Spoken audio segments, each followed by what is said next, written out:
Hello, and welcome to Amputee for Life, created to focus on members of the limb loss community and those who support them. We will feature testimonials from amputees, family members, and professionals working within the limb loss community, and include strategies, ideas, and heartfelt stories in the hope of providing greater awareness around the lives of some of the most amazing and resilient people on earth. My name is Jared Taylor, and I will be your host. Hello and welcome to Amputee for Life. I'm your host, Jared Taylor, and today I've invited a very special guest to join me. His name is Stephen Vine. Steve hails from beautiful Vancouver, British Columbia, just roughly 50 miles north of where I am here in Bellingham, Washington. Uh, Steve is a creator and host of the popular podcast, The Disability Diaries with Stephen Vine. Stephen, welcome to Amputee for Life. Bonjour. Excellent. Oh, I'm sorry. That's our second language, French. Hello, Okay. everyone. Thank you. I wasn't sure if I was going to need to get some translator in here for myself. Yeah.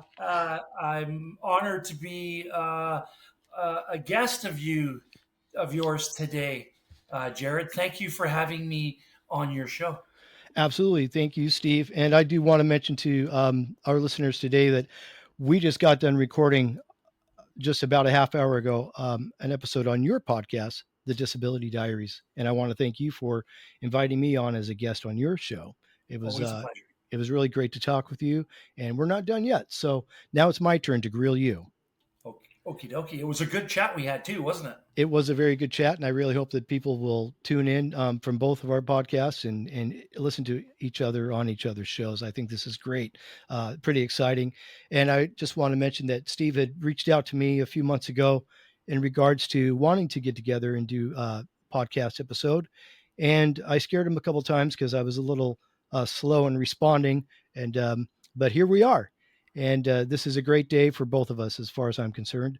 And we just want to reach out to our fellow limb loss community and let you all know right off the bat that we are here for you, both Steve and I, and we love you and we know the difficulties and the challenges and the benefits and rewards of being members of the limb loss community. And without any further introing here, I do want to just say that Steve is a very unique individual. He mentioned on a couple of his episodes that I've listened to where he recognizes that there are those out there that have greater challenges and greater hardships within the limb loss community than himself. But I will tell you that I experienced that myself, Steve. I'm always speaking with other amputees or folks with disabilities that I learned from, and I'm humbled to speak to because they have it a lot more difficult than I do and help me realize that my challenges are, even though they're big for me, they're nothing compared to what many other people experience. And you, my friend, are another one of those folks that I just tip my hat to and feel humble in your presence. I feel grateful that we're able to speak to each other because I know that it has been an extremely difficult road for you since your amputation in 2016. And again, I'm just grateful to be that we're able to speak to each other today. Steve suffered from a medical emergency, which led to his amputation, and a few other circumstances in his life that he has to deal with that were sudden. And I'm just going to go ahead and let him tell us what actually happened to him in July of 2016. Okay, so the microphone is mine. Yes.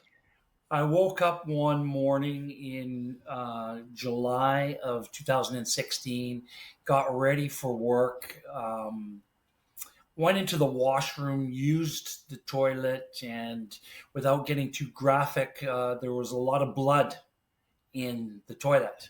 And I knew that something was wrong with me and something was going on. Got ready for work, still went to work, of course, because work was my number one priority all the time. Went into work, and everybody, three people before my accident actually happened, said to me, "What's going on, Stephen? You don't look too good today." And I just said, "Don't worry about it. It's all good."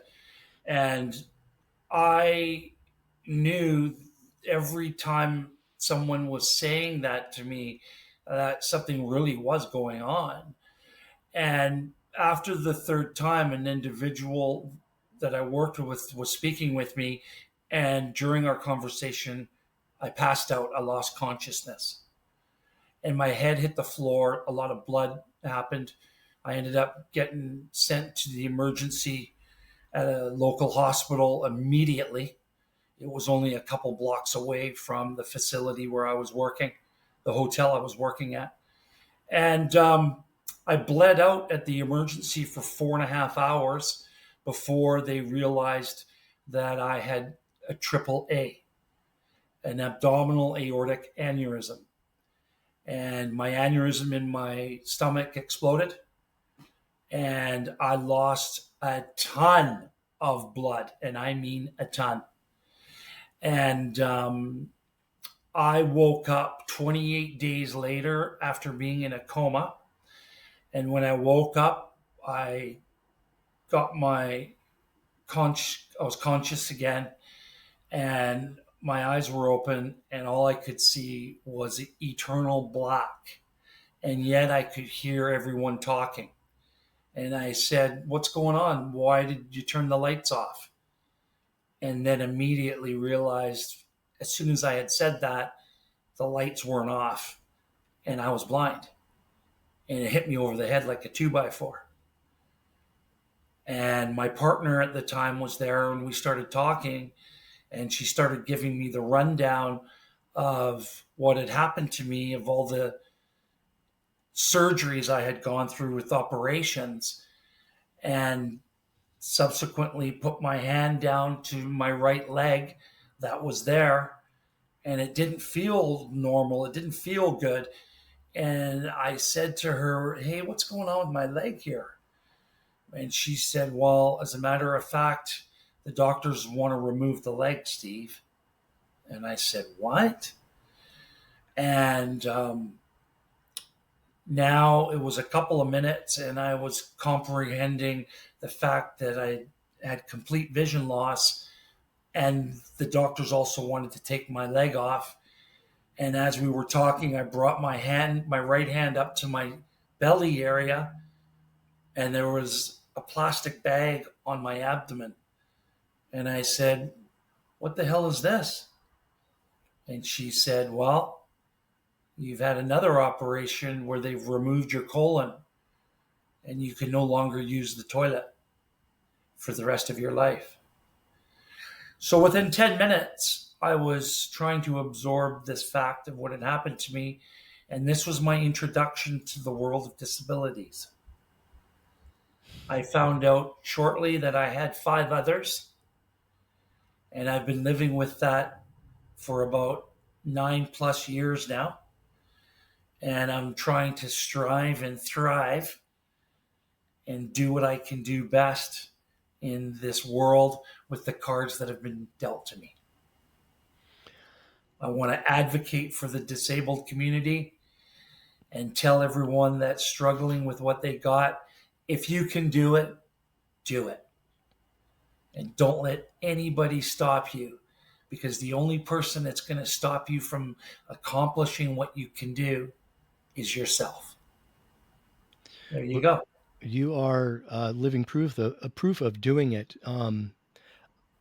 I can't even imagine, can't even pretend to imagine what that must have been like. The terror, the the the shock, the trauma of learning that you just about lost your life. Luckily, you didn't, but you lost many of the essential functions of life: vision, ability to walk with two legs, ability to naturally use the bathroom, just all taken away from you. Um, After it, I guess the dust settled. How did you come to terms with this, and how long do Well, you think it took you? it took a long time. It certainly wasn't overnight, I'll tell you that.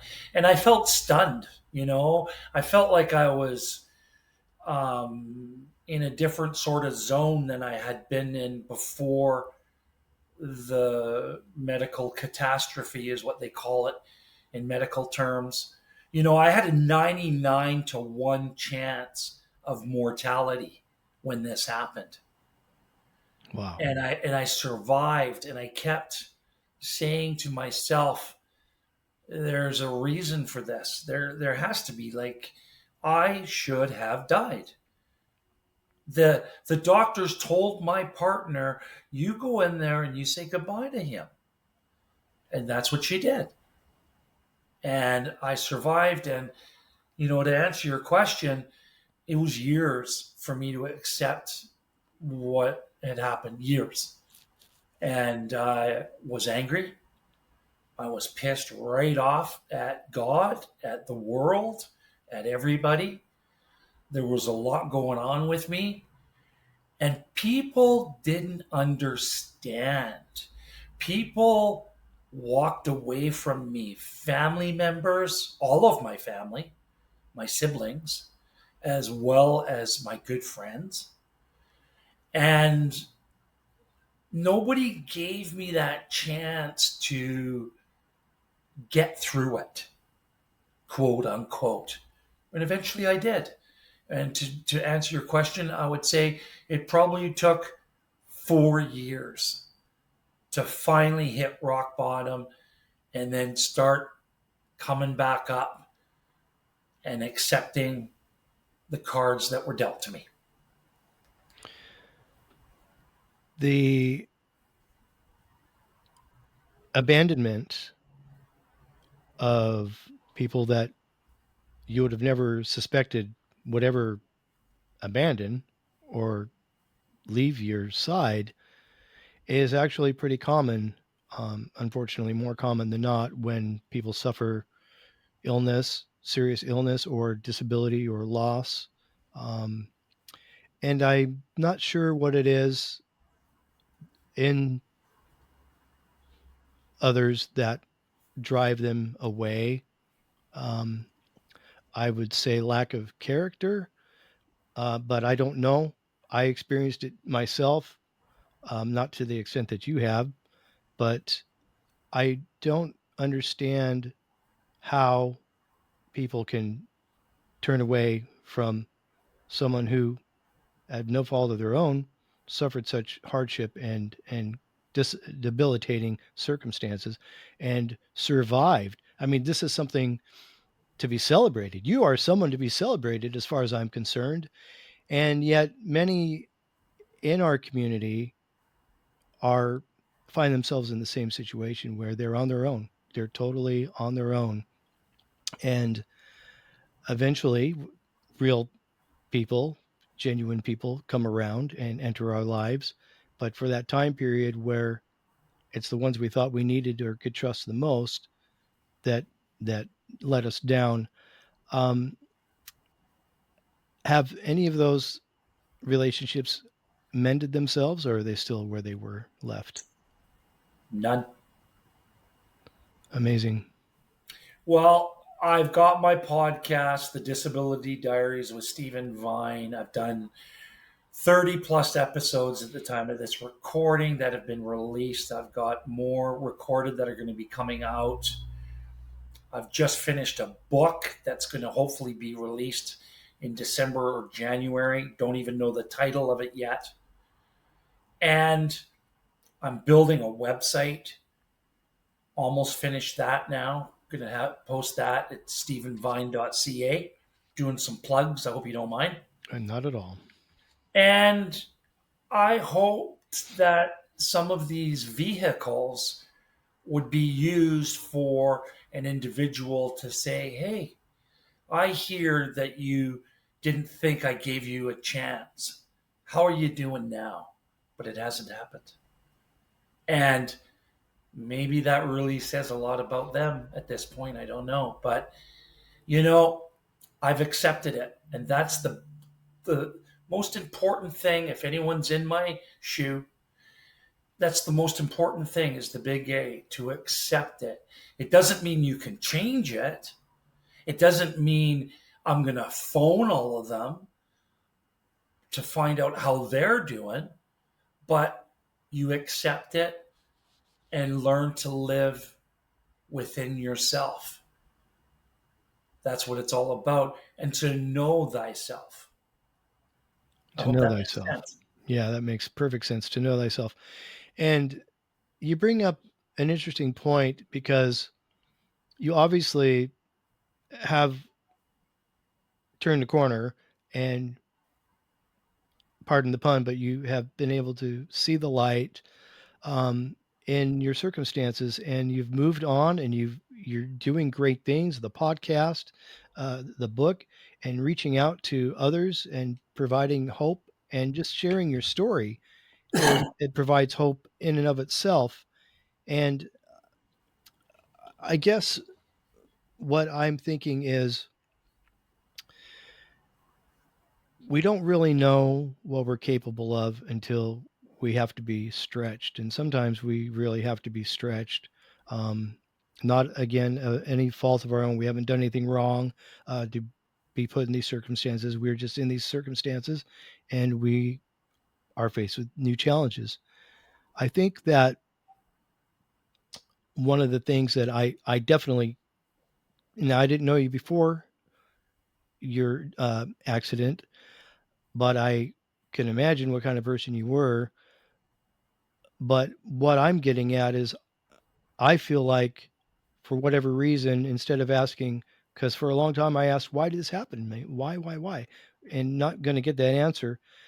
But what I think I've come to grips with is in some ways, my amputation and being a member of the limb loss community has actually made me a better person than I was before, because I'm able to see things and feel things and experience things where I never would have before.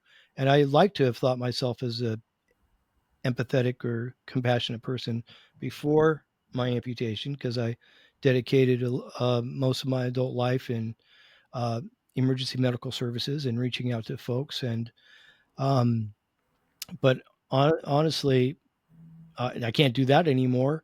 But I can do other things, and I think meeting people where we all are on a different level that's a lot of times invisible is where we need to build each other up. Let me ask you a little bit, Steve, about what your life was like prior to your amputation. What did you like to do? What did you find most joyous in life? And what did you find most freeing? Well, when I was young, I was a real athlete. I was a hyperactive child, and my parents were told to get Steve into sports. And I did that and excelled. And then around the age of 20, in Canada, the drinking age is 19.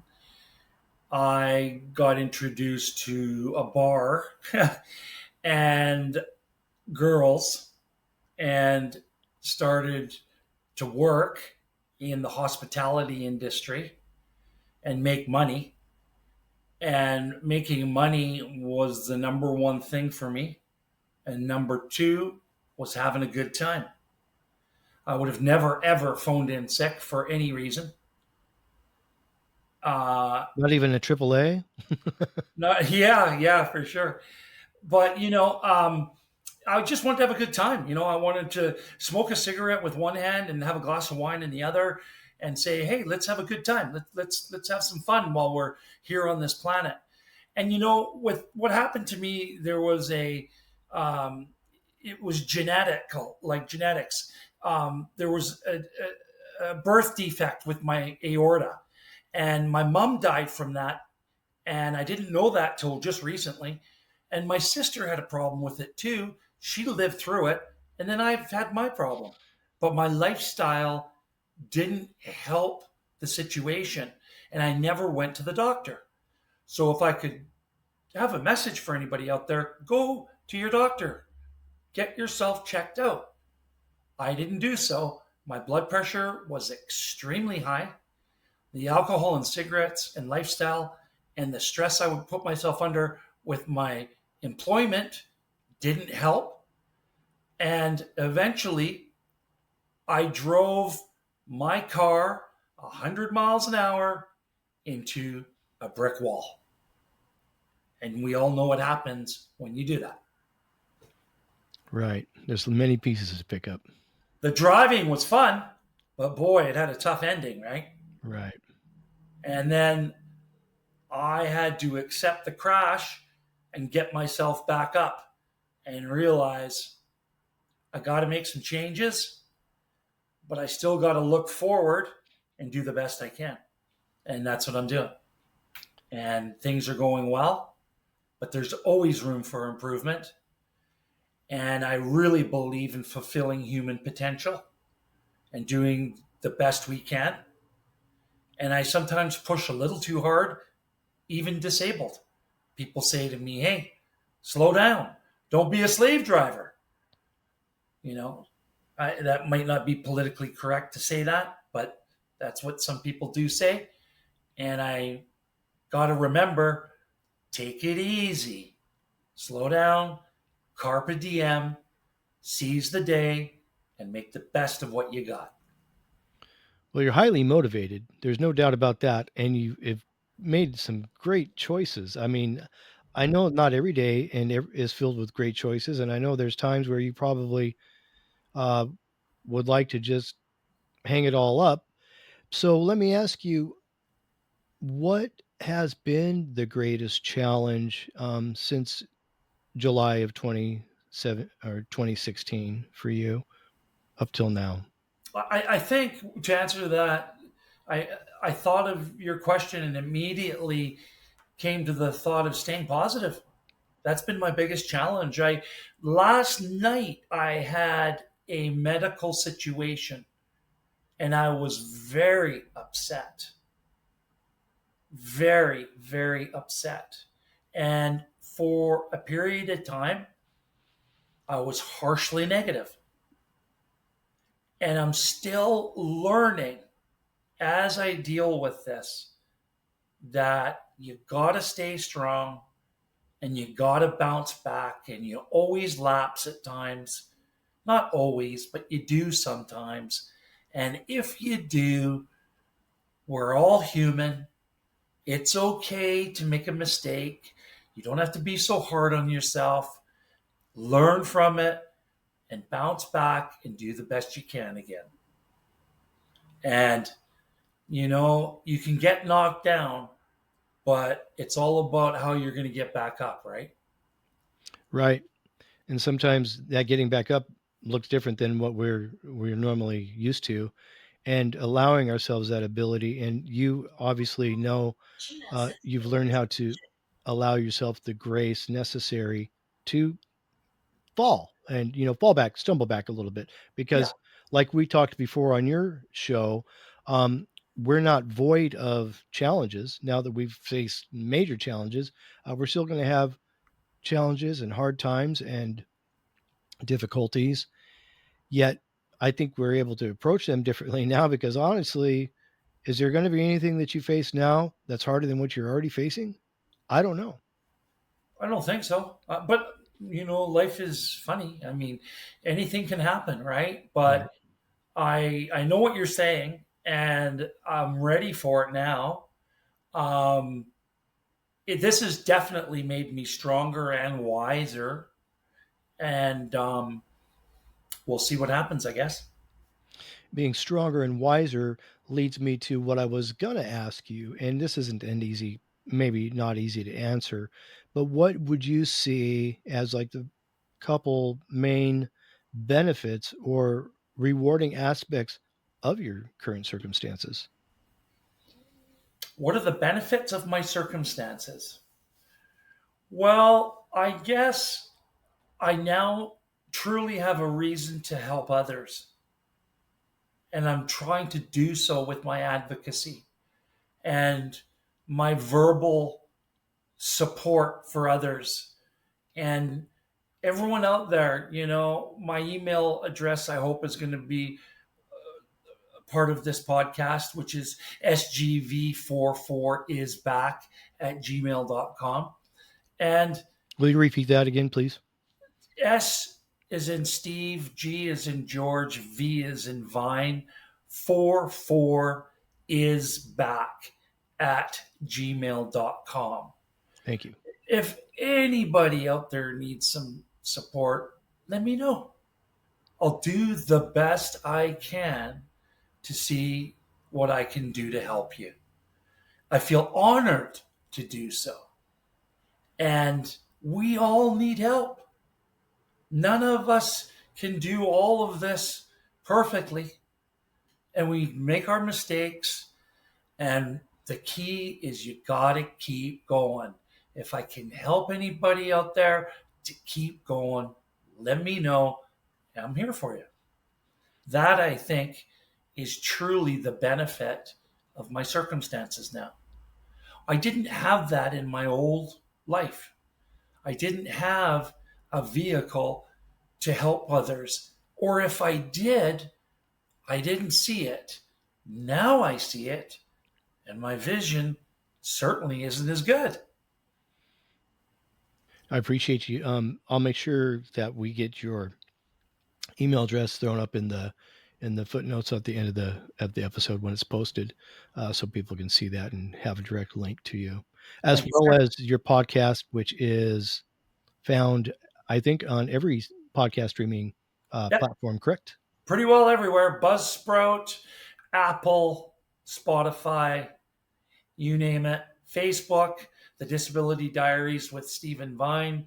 Follow me if you can. You get to see all the postings that my agent, Chris Donardi, takes care of. And yeah, let's work together. If anybody wants to be a guest on my show that is striving and thriving in the disabled community, or just wants to listen to all the different angles of stories that are eclectically put out about the disabled world, the world of disabilities. It's a big It world of is a big world, disabilities. and it's bigger than we first realize. Exactly, exactly. So you mentioned a new book, and so with that being said, was this an aspiration of yours for a while, or is this something that you just came up with or decided to do? Tell me a little bit more about this book. Well, since my aneurysm, and since I've been struggling to get better and better as time has gone on, numerous times people would just say, you should write a book about this. What's going on here? You should write a book about your life and what's going on. You should write a book. You should write a book. You should write a book. Finally, I heard it from one of my caregivers one too many times, and I said, that's it. I'm going to do it. I just made up my decision just like that and followed the direction of one of my former guests that had been on my program, the Disability Diaries with Stephen Vine, and he had written a book himself. And I was contacted to the publisher and met the ghostwriter, and we got on it and got to work. And I hope that this is something that I'm glad that I have done, because I've tried to make it a serious book, but one that is somewhat inspirational for those that want some inspiration. Oh, I love it. Let's plug your guest's book as well. Who was he, and what's the name of his book, if you remember? Um, Geez, you're asking. I know his name is Marco Pasqua, and you'd have to go through all my pods episodes to find his of Marco Pasqua and the name of his book. I don't have that memorized. I'm sorry. You got to remember, when you are blind, you have to memorize everything, and I only have so much in this brain of mine. So some information I do forget. So please understand me on that one. Um, No problem. That Marco Pasqua, and I will go back and look through your episodes and find that episode and find the name of his book, and I'll go ahead and yeah, put that out. another good episode is with a lady named Monica Gartner. And I'll just leave it at that. She's disabled, but her episode is quite interesting.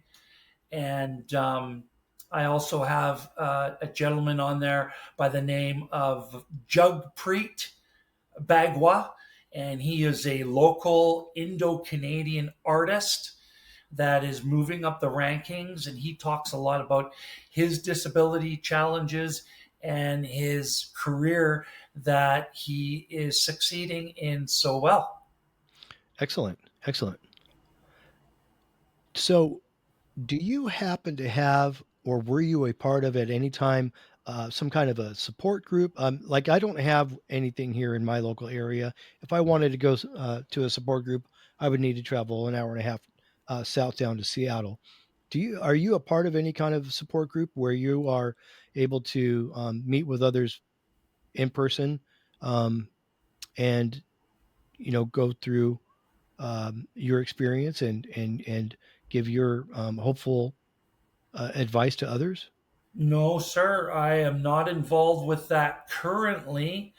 But with the projects that I've started, I am certainly willing to do so. It's looking like I'm going to maybe be doing some work with one of the blind nonprofit organizations here in Canada, a national program, but it's not concrete yet. And that would definitely be part of my repertoire that I would offer as a chapter leader in this organization for sure. So that's a bit of a maybe at this point, but it could materialize. That's great. You brought something up that made me think about. I wanted to ask you because, as a member of the limb loss community, we don't have anybody that can prepare us for limb loss.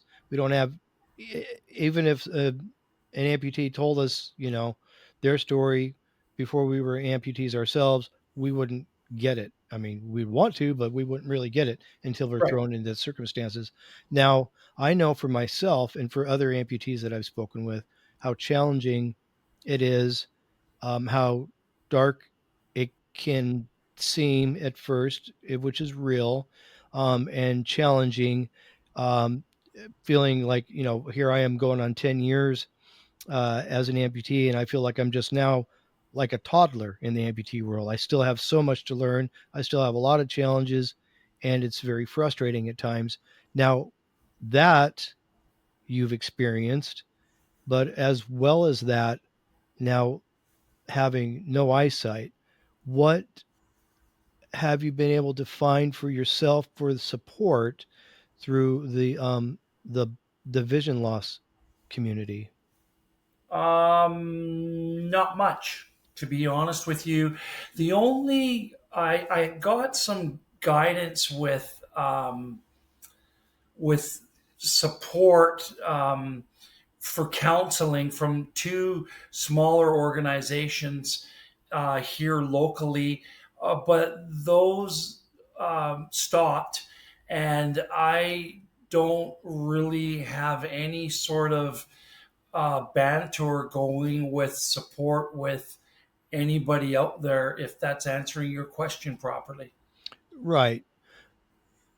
So with that being said, I'm kind of doing this all on my own of trying to be the strongest person I can be. okay. And I appreciate hearing that, and I know it's true. You certainly are, and it shows. But do you how do you deal with the loss of sight? How do you accept that? Not that you can Well, change it, but how do you come to grips with that? I don't know. All I know is I don't have a choice. You have to accept it because it's not going to change unless something somewhere down the road happens with an organization like Neuralink, where they're going to work on your brain and, for me, my optic nerves, which is connected from the eyes to the brain, and they get somewhere scientifically, medically, proceed in a direction that can help cure what doesn't work for me. Now, I'm not sitting here waiting for that to happen, but it could. And I'm pretty excited if that does happen.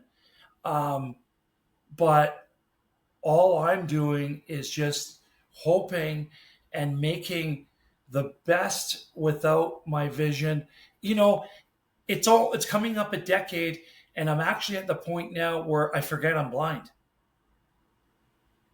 because I've been living with it for a decade now, and after a while, everything becomes second nature. There was a time every single morning I woke up and I said, Steve-O, you're blind again today. You're still blind. I haven't done that in a long time. I haven't reminded myself, oh, yeah, you can't see. It's just a way of life after a while once you accept it and you're comfortable with it. And I am comfortable with it. I'm, quote, okay with it. It's all good. I don't get frustrated or upset anymore, really. Maybe once in a blue moon. Before, it was on an hourly, let alone daily basis. Things have changed with time, Mhm. and I've learned to live with it.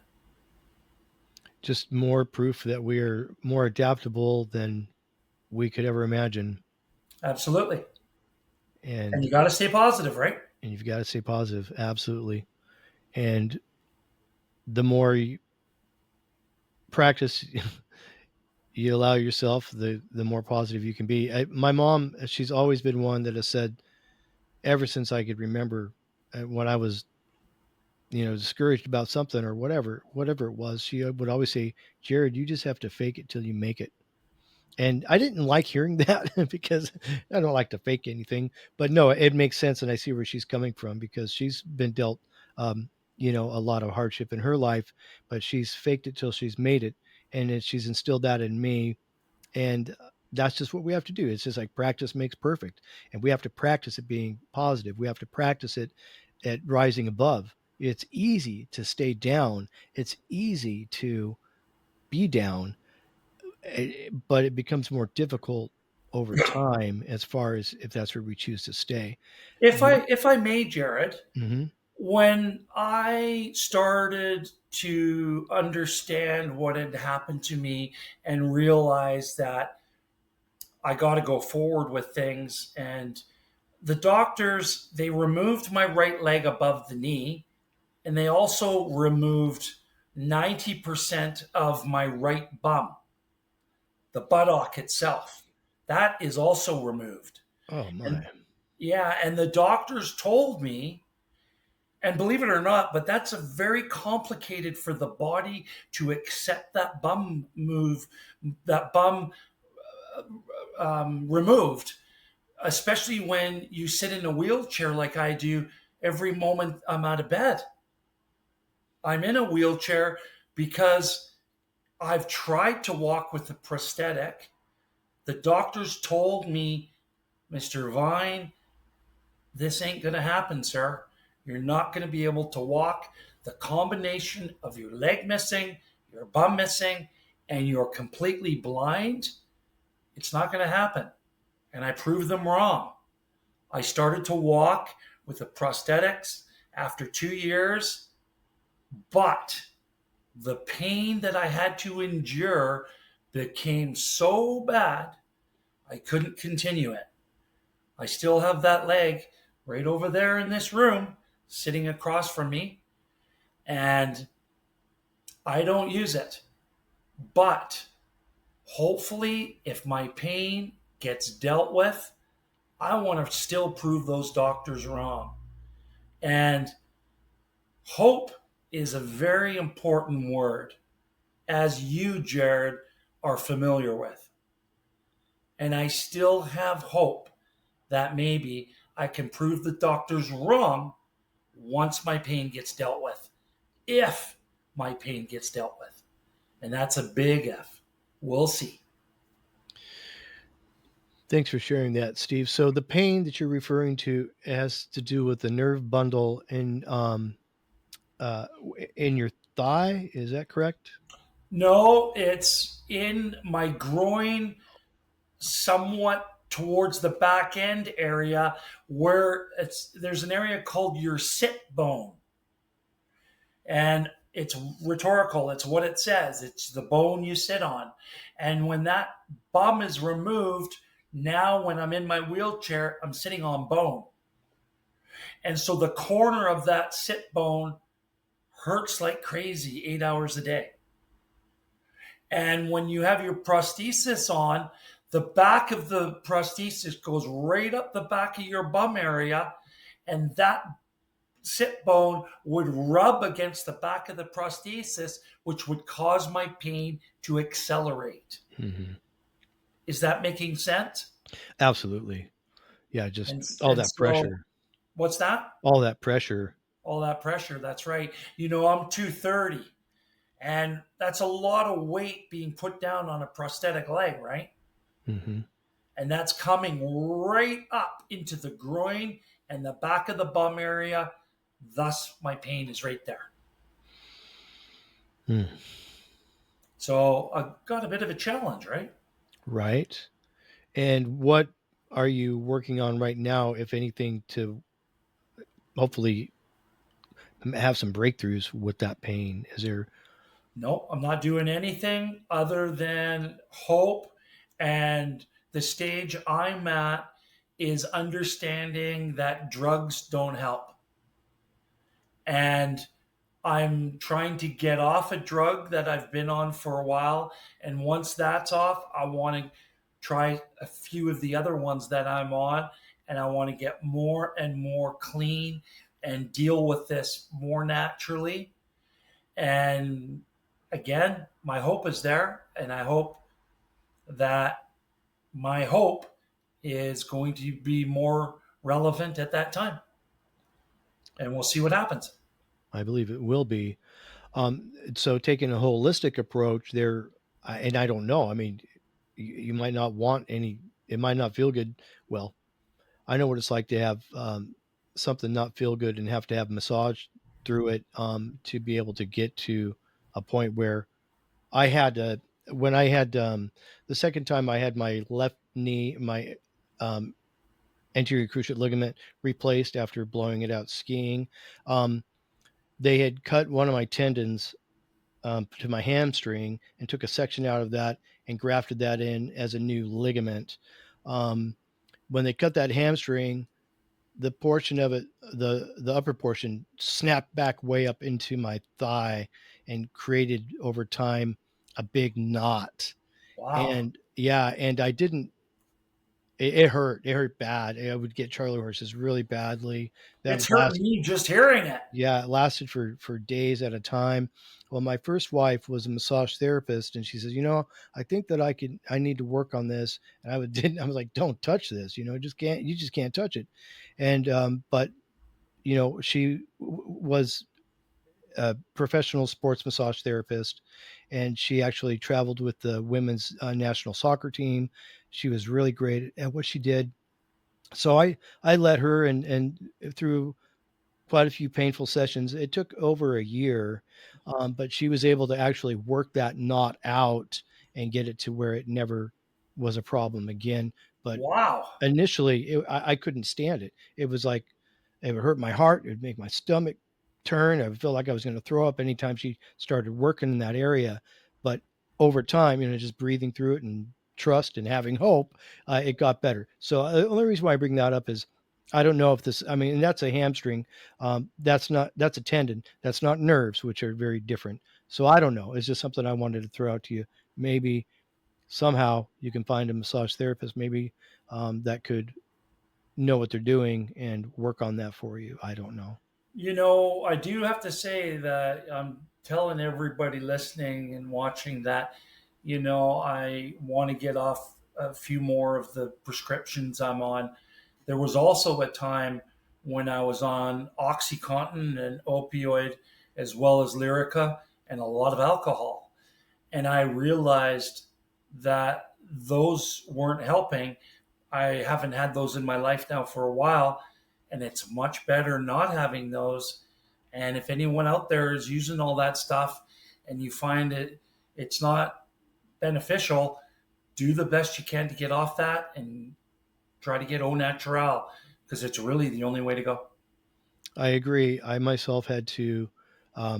alleviate, and eliminate from my life anything that was um, a medication or prescription. And that, that's just me. Some people, like we talked about before, it works, but it wasn't working for me. And so I stone cold everything Yeah. and just had to, I just do things naturally. And I find actually it's a lot easier than it was with the medications, prescriptions or whatever. And if anyone out there is using a lot of alcohol, remember alcohol is clinically, medically a depressant. And it really does depress you if you're overdoing it. And being depressed is not a good combination with disabilities. Right, and with that, alcohol can definitely act as an inflammator as well. So if you, Exactly. when you inflame these nerves and these muscles and things that we are dealing with, it just makes things worse. So truly, try to eliminate anything that's inflammatory, if possible. It's Exactly. not easy to quit things, but it, it never, it's never easy, but it gets easier, if that makes sense. You Yes. know, um, if we just have to do everything we can for ourselves and advocate for ourselves and listen to our bodies. And I know a lot of people, we hit a wall. I hit a wall many times trying to come off of things or trying to change certain habits or even dietary habits. But just keep trudging through. Just keep going and don't stop. That's the key. Don't stop. And reach out if you need to do so. There's people out there like myself and Jared. That's right. We're absolutely here for you, and um, you know, we we're in this together, and Exactly. Just going to say that. that's what is something to. I, I don't. I'm not part of a support group, but I have this podcast, and I do. Interestingly enough, bump into other amputees generally at the grocery store. That's where I usually see another amputee, and I approach and I say, "Hey, good looking leg you got there," or whatever the case may be, and then we have that commonality, and I just try to get a little information from them and just let them know that I have the podcast. I'm here available. We're in the community together. Let's go out to lunch or let's do something, and Sure. and uh, I appreciate it because I learned so much from others, and it's just nice to know that we're not alone. Absolutely. And with that being said, I guess I want to ask one more thing of you, and you've probably already answered this in this episode with your goals and with what you have coming up with your book. But do you have any other aspirations and or life goals? Where do you see happening for Stephen Vine in the next near future? Well, I want to do some public speaking. I want to get involved in talking to groups of individuals, regardless of their age, that might need motivation to hear a story of 99 to 1 odds against me, got through it, and life is now good. And it ain't easy, but it's good. And if you can do it, do it. That's my motto. And there's nothing we cannot overcome. We can overcome pretty much anything if it's not terminal. And in some cases, people have even overcome terminal situations. That's A, true. a lot of it is what is going on between your ears. That is so true.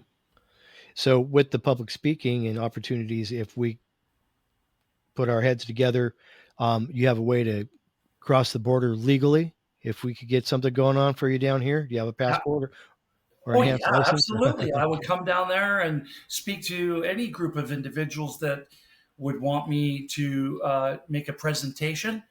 And I really enjoy talking in front of a group of people. And I try to make it a little lighter at times and have it as a balanced presentation. I love it. This last spring, I actually did my training and got certified as a peer certified volunteer with the Amputee Coalition. And any opportunity to meet up with amputees or prospective amputees or others with disabilities would be great. So I'll do my research and see if we can come up with something, Steve. Sounds good. I Yeah, don't think you're going to find a lot of speakers that don't, a lot of speakers that have the combination of blindness, losing their eyesight like I have, combined with losing a leg as well as losing the bum. well, you're kind of a jack of all trades, aren't you? Yes. Jack of No. all trades. I like that. Well, you definitely are. I mean, unique in your circumstances, but also unique in your attitude.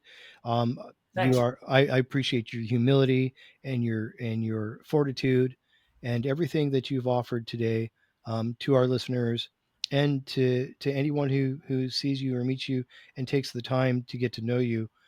You're a great guy, and I absolutely appreciate you reaching out to me, Steve, and inviting me onto your podcast, and and allowing me the opportunity to have you on here as a guest as well.